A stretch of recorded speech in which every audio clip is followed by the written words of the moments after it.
আসসালামু আলাইকুম ওরহমতুল্লাহি ওবারকাতুহু। সম্মানিত দর্শক, ঐক্যবদ্ধ সুন্নিয়তে আমাদের করণীয় কি, আমরা কি পদক্ষেপ গ্রহণ করব, আজকের এই ভিডিওটিতে আমি তুলে ধরব। সম্পূর্ণ ভিডিওটি আপনারা স্ক্রিনে লক্ষ্য করুন।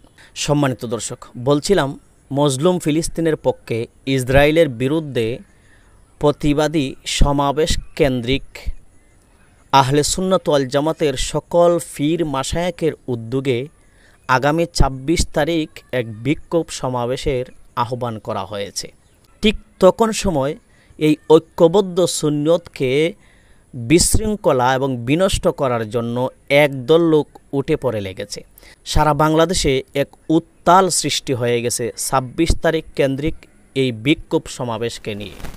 যে আহলে সুন্নাত ওয়াল জামাতের লোকরা ইতিহাস দেখাবে মজলুম ফিলিস্তিনের পক্ষে দাঁড়িয়ে, এই সুযোগকে কেন্দ্র করে আজকে আমাদের দেশে একদল মানুষ বিভিন্নভাবে চক্রান্ত এবং বিভিন্নভাবে সুযোগ খুঁজতেছে আহলে সুন্নাত ওয়াল জামাতের এই ঐক্যকে বিনষ্ট করার জন্য।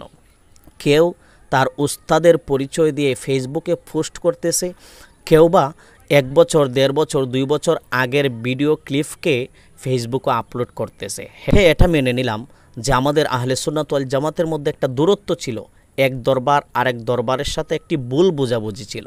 হয়তো একজনকে আরেকজন কটাক্ষ করে কিছু বক্তব্য দিয়েছিল এক সময়, কিন্তু ১ বছর আগের, ২ বছর আগের এই বক্তব্যগুলোকে টেনে এনে আজকে অনলাইনে কিছু লোক সেগুলার প্রচার করতেছে।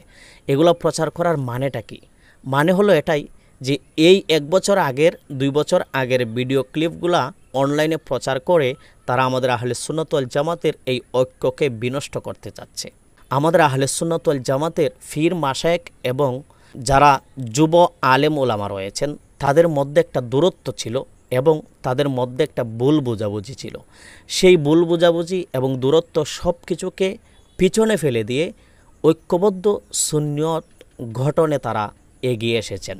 আমাদের করণীয় হলো এই সময়ে যে বা যারাই আমাদের এই ঐক্যবদ্ধ সুন্নিয়তকে বিনষ্ট করতে চাচ্ছে এবং এই ঐক্যকে নষ্ট করতে চাচ্ছে, তাদেরকে সুযোগ দাও, আর আমরা শুধু বসে বসে সেইগুলা দেখব।